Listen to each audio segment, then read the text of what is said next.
Welcome to the Podcasting Secrets Show, where successful creators share their best stories, secrets, and strategies. I'm your host, Nathan William. Hello, incurable creators. Thank you so much for joining us for this episode of Podcasting Secrets. Since this is the Podcasting Secrets Show, we've got to have you share some of your best secrets. What is your secret sauce to your success? Secret sauce to success. I would say alliteration because you teed that off perfectly. No, but I think you hear a million times in the podcasting world, consistency. But I think getting increasingly more and more important is on top of that consistency, being consistent with great quality. And so for me, being consistent, being really releasing Wild Business Growth podcast episode every week. And then on the production side, making sure that's ready every week, as well as making sure that our clients are happy and have enough lead time with all of their episodes that we edit and turn around for them. Being super organized, being consistent, and then keeping that focus on quality with every single thing you do, because as there's more and more podcasts out there, there's a greater disparity in quality. And as listeners, as viewers to a podcast, people don't want to sit around and listen to something that hurts their ears to listen to, or they don't want to sit around and watch something that is, super blurry or cuts in and out all the time like that. So I think in addition to being consistent, that quality there is so important. So the secret sauce it points back to doing that at a consistent level, but doing that on the weekly level, but keeping those a priority and making sure that the end viewer, the end listener, keeping that in mind and delivering such a high quality product, that's what's going to make your clients happy. And that's going to make your podcast family happy. So everybody wants to deliver a quality podcast, and unfortunately, most people don't. How do we do that? How can we consistently produce a quality podcast? Well, I think it starts with the technical side and the equipment side of things. So there's a whole arm of things that we can get into if you want about, microphones and pop filters you mentioned earlier, boom arm, things like that, what camera to use, things in that space. So you have to give, there's at least that baseline that you need to give yourself the opportunity to have high quality. But another thing that I think makes really, really a huge difference in the quality space is actually more on the subjective nature of podcasting. And when you think about interview shows, because I love interview shows. Obviously, you love interview shows. If you don't, it might be really awkward right now. But when I look through all of our clients with Max Podcasting, vast majority of them have interview shows as well. And there's many, many benefits of why interview shows can be so great for your business and for your personal brand, for your expertise.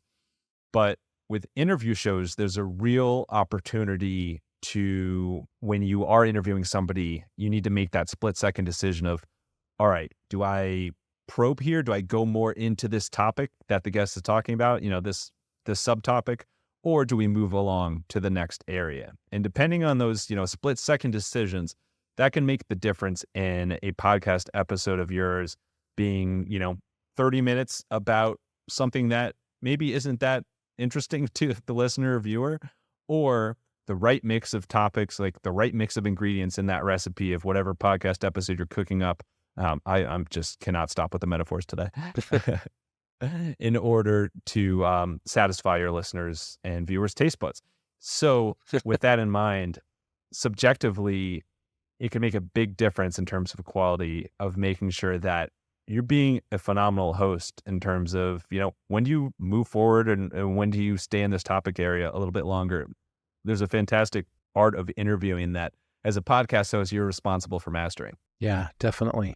Yeah, quality is so important. We're having a conversation with our team a little bit earlier today about the length of the podcast. We're working on a podcasting challenge course that's about to come out, and how long should they really be? And I've noticed that sometimes the longer the episodes, the lower the quality.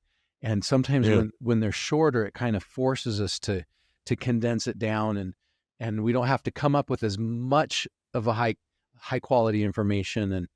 And I don't know, I've tended to see that the quality is higher when I force myself to be a little bit more concise. Obviously, there's exceptions to that. I told my team today, I love Will Smith as an actor. And if I had Will Smith on my show, he could talk for as long as he wanted, and I wouldn't have a limit. Just because I'm sure he would be adding so much quality to that episode. So there's no hard, fast rule, but length is one of the factors. And I guess who you have on the show, and you're talking about who you interview, can definitely bring quality. So you're not having to come up with quality all yourself each time.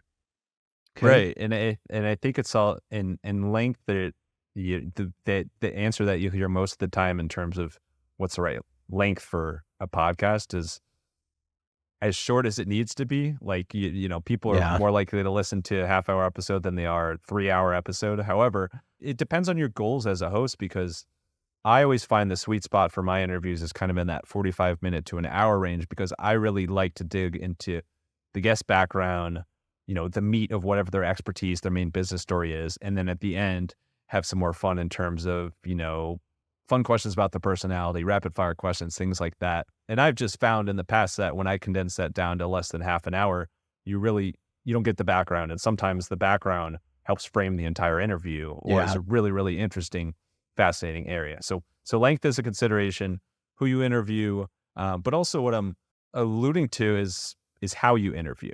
And it's the question. It's how deep you go. It's the questions you ask. It's how you knock your pop filter off of you in front of you. Shout out to people watching the video. But it's the willingness to prepare, to have a fantastic interview, to make sure you have a great outline, to make sure you research your guests, to have an idea what sort of questions you want to ask, but also keeping that open to, diving into an area that maybe your guest brings up. You stumbled into it with one of your questions and they said something and you're like, oh my God, we got to dive into this area. So knowing how to interview, knowing how to get the most out of your guest is super important in terms of quality. And it's the kind of thing that it does get easier the more interviews you do, the more practice you have with it, the more times you're cooking up that recipe. But the more you prepare before an interview, I mean, my favorite way is listening to the person you're interviewing on other podcasts.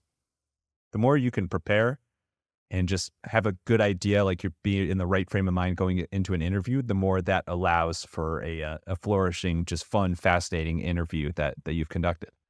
Yeah, preparation is the key for inspiration.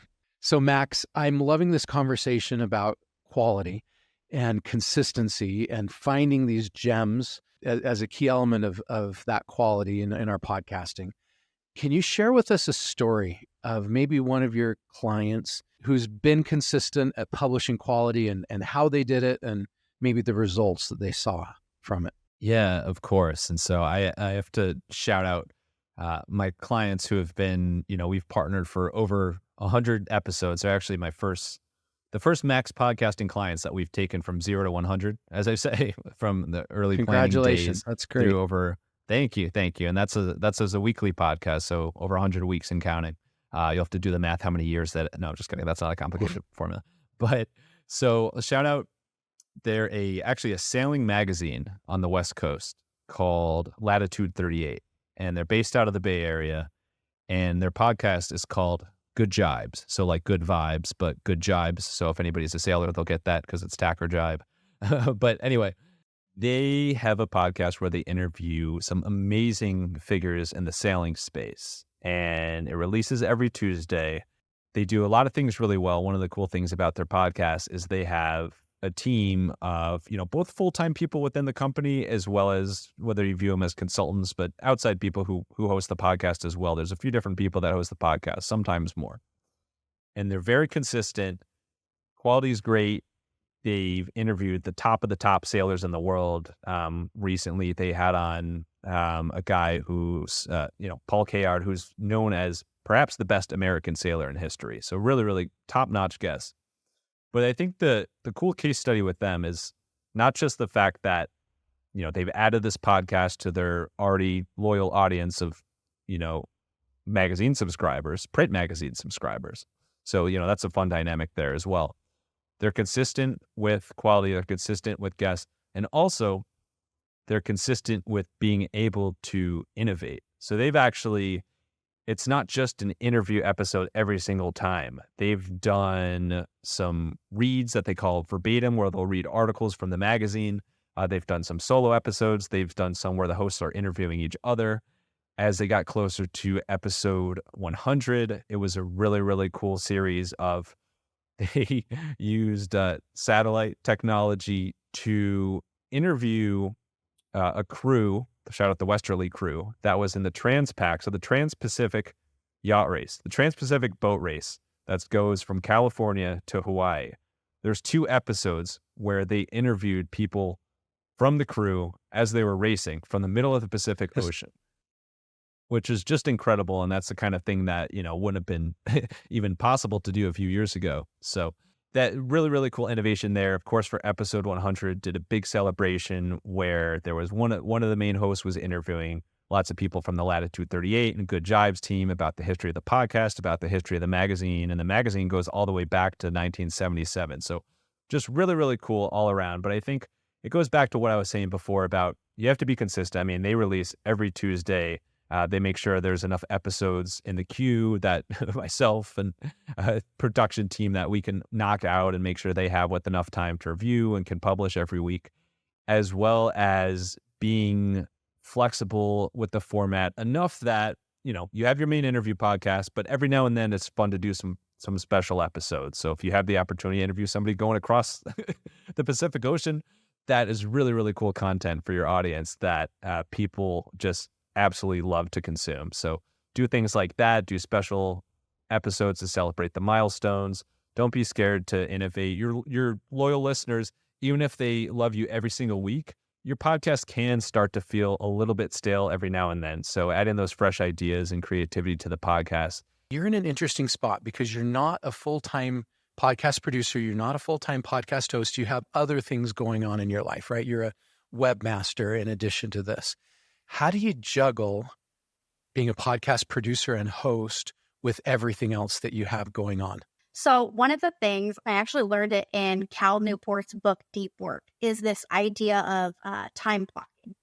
I think other people call it different stuff. I've heard time blocking, I've heard task blocking, and sometimes I use them interchangeably too. But essentially the idea is when I look at my calendar every week, I know that on Wednesday at 10 a.m., I'm going to edit the Remarkable Leadership Podcast. And on Friday at 2 p.m., I'm going to edit Long Distance Work Life. So I have some of these tasks that they have to get done every week anyway. I'm also, posting stuff on our YouTube channel, and I've got tech support stuff that I do. And so all of those things are already mapped out ahead of time. And so I never have to try and squeeze something into a schedule because theoretically I know when it's going to happen. I love that, blocking off periods of time. You also are a solo caster. You are somebody that co-hosts a show, but then you do everything else in the back end. That person that you host with records, but really doesn't do anything else. And not to be critical in any way. A lot of CEOs and business owners, that's really the only way they can podcast. If they record and then they find a producer like you that can take care of all of the kind of the dirty work of the podcast for them. Tell me how you manage that, the solo podcasting element. Yeah, so it actually works a little bit differently on both of the shows that I currently edit. I know I mentioned Talk Like a Leader earlier. That's been on hiatus for a couple of years. But so for the Remarkable Leadership Podcast, we have another producer, and she actually works with all of our guests. She writes all the show notes, and I don't have to worry about any of that, which is huge. And so I just edit and then use everything that she has to build the show notes and, push it up. I also grab like chapter stuff. But on the Long Distance Work Life, you're right. Like I'm doing everything. The only thing that I don't do on that show is picking the guests that we're going to do because Wayne is the one that's going to interview them. So he knows what he wants to talk about and who he wants to speak with. And I just let him handle that. But as far as everything else, one of the big things that helps me a lot is that I use Adobe Premiere to edit because I edit the video and audio at the same time. And I take a transcript and then I'm able to look at it and figure out, okay, how can I write the show notes based on this? What are some good podcast titles based on this? Because we may have recorded the show 3, 4, 5 weeks ago. And if it's a guest episode, I wasn't there when it was recorded at all. So having that transcript can really help me figure out how to pull each piece in. So that's been huge. You mentioned that one of your shows is on hiatus right now. And maybe you could tell us a little bit more about that. That's one of the natural things that sometimes happens when you're a solo podcaster, right? Sometimes podcasting isn't your highest priority. Maybe tell us a little bit more about going on hiatus. So the show that I just talked about being on hiatus, that was the host's choice on that. So that was Talk Like a Leader. He was talking about leadership communication, and he just kind of got to a point that he was like, I've told people enough ways how not to be a jerk. I'm done. So so for right now, that one's on a hiatus. But I will say that Long Distance Work Life occasionally has had a couple hiatuses. Most recently would have been last fall. So like I said, I'm not just a web developer. I edit 2 podcasts as it is. I post stuff on YouTube. There's lots of different pieces of my job. And unfortunately, last August, my stepdad had passed away. And I became a caregiver for my mom. And she ended up having some medical issues. And there was just too much. Like when I looked at my priority level of all the things that absolutely had to get done at work and the ways that I had to be, a daughter and a wife to my husband, that the long distance work life just was not the top priority in the way that some other things were. And so Wayne and I had discussed that, and it was like, he would just continue to record guest episodes and basically create a bank in the back end. And we'd take a few weeks until it made more sense to come back. And I don't remember how long that hiatus lasted.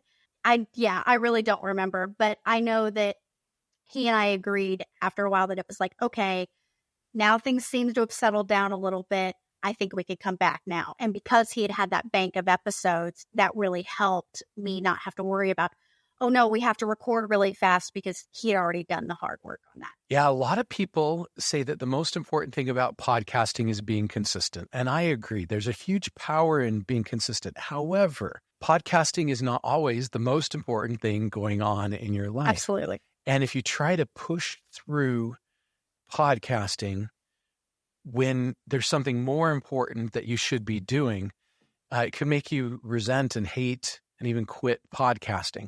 And if you want to be consistent over the long term, sometimes you have to take a break. Sometimes you need to take a 3-week vacation and go spend time with your family. Now, when I've done those kind of things, I've tried to record the episodes in advance so that I can still publish something when I'm gone. But that's not always possible. Sometimes we get sick. Sometimes there's a death in the family. Sometimes there's something that is a higher priority. And probably the best advice I can give in those situations is always do the most important thing. And if podcasting isn't the most important thing, give yourself permission. You don't need to podcast that week, right? And be as consistent as you possibly can. Try to do your episodes in advance so you have that buffer. I try to be 60 to 90 days ahead if I can. And then it's a lot easier to get through when those things happen. But if you ever need to take a break because there's something that's a higher priority that you need to deal with, take a break. You and those things are always more important than the podcast. And the podcast will be here when you come back. Absolutely. What is the greatest challenge, the hardest thing that you've gone through in your podcasting journey, and how'd you get through it? I think quite a lot of the challenges that I have for the Pod News podcast. So I do 2 different podcasts. I do the Pod News Weekly Review, which is a long form 90-minute show, which is every single week. But the Pod News Daily podcast is a little bit different. It's a daily show that I do. There's a good reason why I do it. And the reason why is I've written the newsletter. I now need to read it out. And if you read something out loud, then you spot all of the typos and the mistakes that you've made in the articles. And I thought, after I've been doing this for about 3 or 4 months, I thought, hang on a minute, I'm reading this out. Might as well record myself reading it out and make it into a podcast. So started ending up doing that. But the reason why it's a real challenge sometimes, if I'm flying the world, if I'm going to talk at conferences, if I'm in an airport lounge after a 14-hour flight waiting for a 7-hour flight, which quite often happens because Australia is where I live right now, then you suddenly realize, okay, I have got literally an hour to go away and research another newsletter, to record a podcast. Where am I going to record a podcast? How am I going to get it to sound as good as it normally does? the podcast that I do goes on the radio as well. You know, it needs to be a certain style. So I think actually the biggest challenge that I have is making the workflow as short and as tight as possible, so that I can do that sort of thing. If I'm on the road, if I'm working for someone else, that I can still produce a consistent sounding show every single day, which is always fun to do. All right, let me restate and make sure I understand what you just said, because I think that's super valuable. I think what you're saying is develop a system, a process that makes it as easy as humanly possible in as short a period of time and with as little amount of effort as possible to create your podcast and have it still be quality, but with minimal effort, so that as you get in the midst of all the busy things going on, you still have enough time to be able to produce it. Is that right? Yeah, Nathan, I think that's absolutely right. I think it's all about workflow, and it's all about making sure that you can spend as much time as you possibly can on the creative and as little time as you possibly can on the non-creative stuff, on the button pushing stuff. So as an example, when I finished recording podcasts that I do, there is one, I'm a computer programmer as well. And so there's one terminal command that I run, which takes the podcast, which encodes it into lots of different formats, which adds the artwork, which produces the all of the artwork images to the right sizes, which then uploads it, which then tells another system that podcast is uploaded, updates the RSS feed, and so on and so forth. That is one button press from me, because it's completely non-creative. It's something that I want to make as quick as possible for me. And so therefore, I just don't want to spend time doing stuff which is just a robotic thing. So I try and automate as much as I possibly can and try and get the workflow down to make sure that I'm as consistent in the sound of the thing, but also that it's actually taking as little possible time to put together, so that I can concentrate on the really fun, creative stuff that I end up doing. So as an example, the reason why Pod News comes out at 6 a.m. Eastern Time every single morning is a happy coincidence, because that comes out at 9 p.m. my time. So if I've worked for a client all day, and I had this the other week, I had to fly down to Sydney, which is an hour away, worked with that client all day, flew back, still had time in the office to be able to put together the newsletter and send it out, because it goes out at 9 in the evening. It just so happens it's 6 in the morning US time. So that's great. And the reason why it's not full of very long articles is, again, tied into that workflow thing. Firstly, I don't think it works as a product, but also secondly, it makes it really easy and really straightforward to have links to other people who have put their time and effort into doing that. And I'm the aggregator, helping you find new things about podcasting every day, new things that you might find useful for your podcasting journey. So all of it comes down to workflow, making life as easy as possible, but leaving the time for the creative and taking away all of the other stuff. I love it. What's the most challenging thing you've had to go through running this Break It Down show, and how did you get through that? It is, as you know, it is so hard to know, like, if I was to go get a business mentor and say, here is the shape of my business right now, he would be like, you need to quit. Like every month along the path, right? And I've done this for 10 years. Like, this is not working. You need to go do something, go buy a franchise, and they would give me better advice, but you just keep doing it for whatever reason. And I just knew that there was something there. I could see and sense the value. I couldn't see it on a spreadsheet. I definitely couldn't see it on any kind of financial score, but I'm like, there's value here. Like, this feels too good. There's an exchange of happiness and fulfillment that I know if I continue to invest in this, and if I go follow Malcolm Gladwell's 10-year program, which is 10,000 hours, if I go do that, and everybody I talk to who's in like the entertainment business are like, and then at 10 years, all of a sudden, so I'm like, so I have to, if I can withstand it, if I can get to 10 years, I think it's going to turn. And it did. It started to turn over time. And I'm like, there's no money in this, and I should really quit doing this over and over again. But that road, that climb up this ridiculous, stupid mountain, man, it was never easy. you know, and you're like, I really ought to quit. There's no money in this. I have no money. I'm struggling. So that is just, it has to be hard. Otherwise everybody would do it. But that really is it right there, that path, that journey. And it's still not easy. It's just easier. And I get to have better problems. My problems taste better than they used to. Yeah. How many followers do you have now? How many I don't know, listeners? not that many. I'm not a person that people follow, but I am, and this will sound arrogant, but I am a person that people love.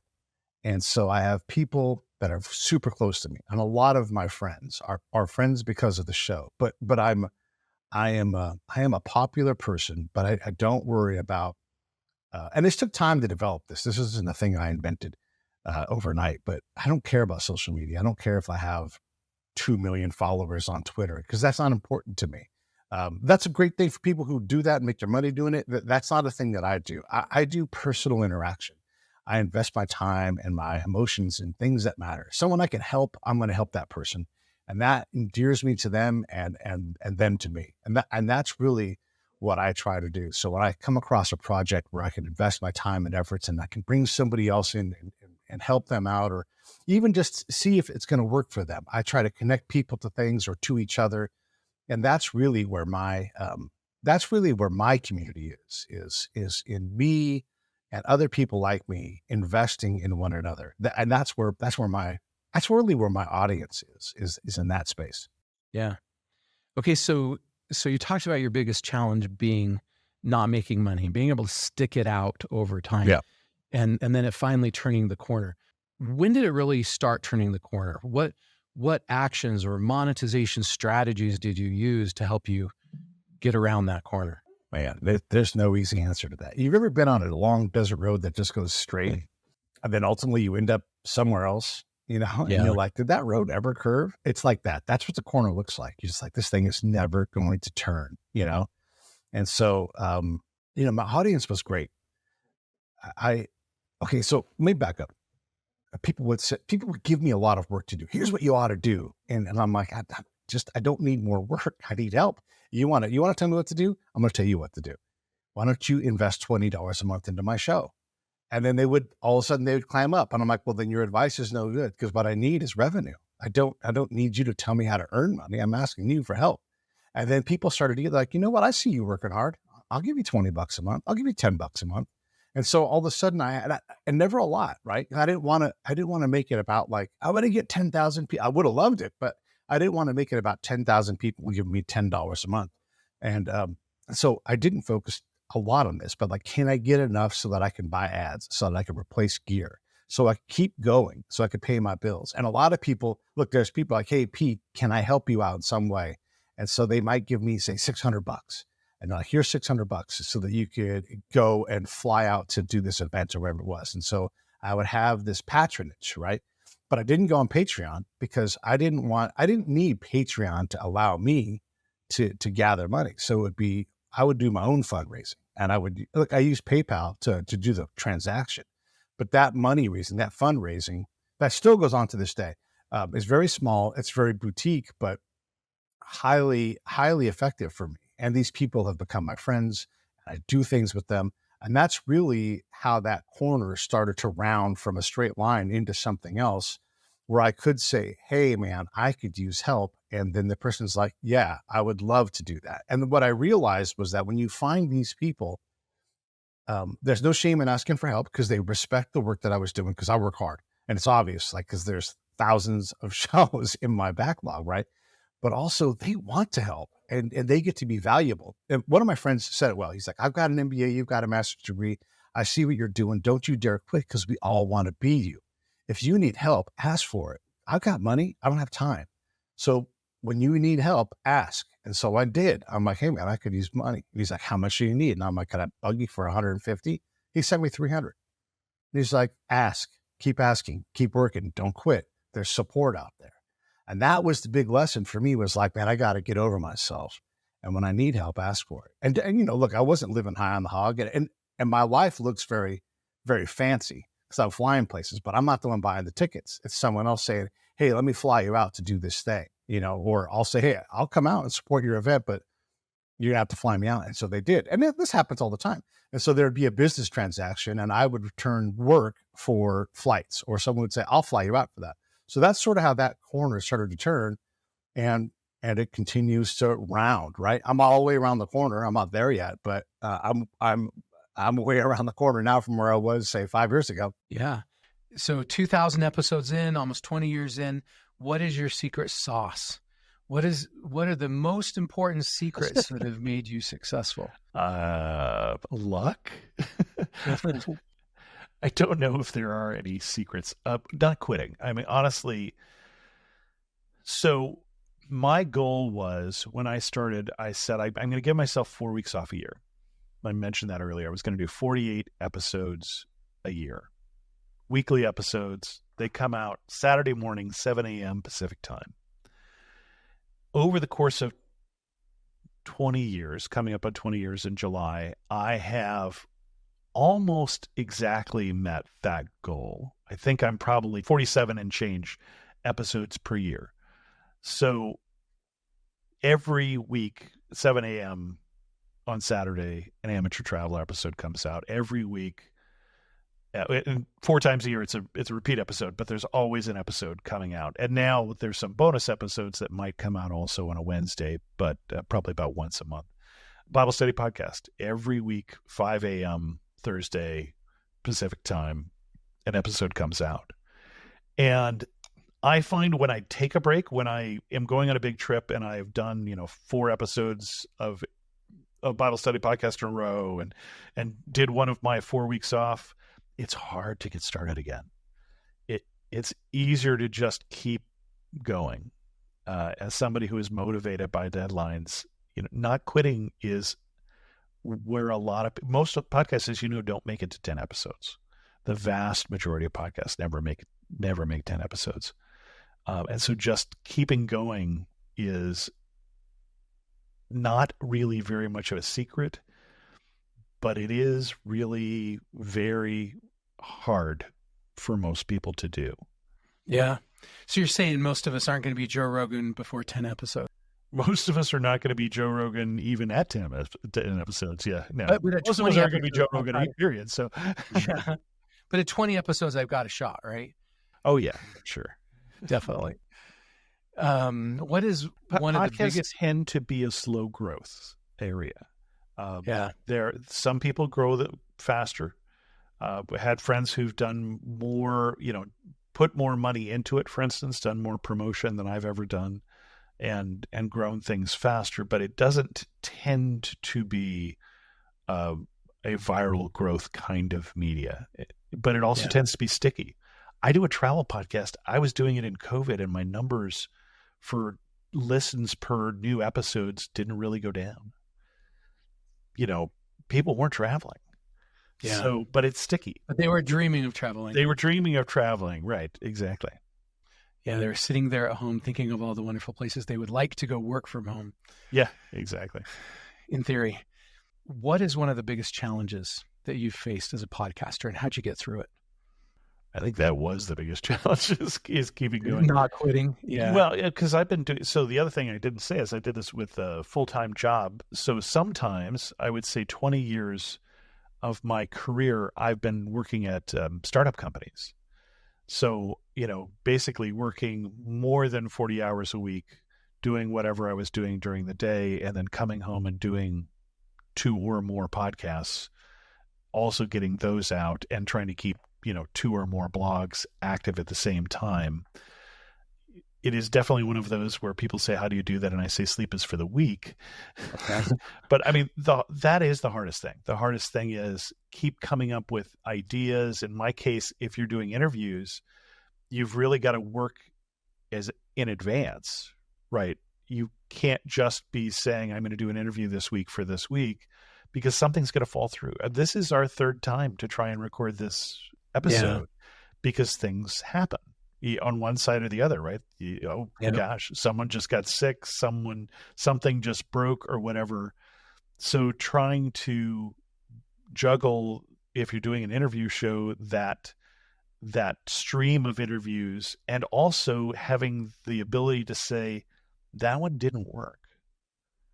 I don't want to release that episode. That interview wasn't good enough. You really have to have a few extras in there too. And just keeping that going consistently is a grind. It does take some effort. Perfect. Thank you so much for sharing so much value with us today. Thanks for having me.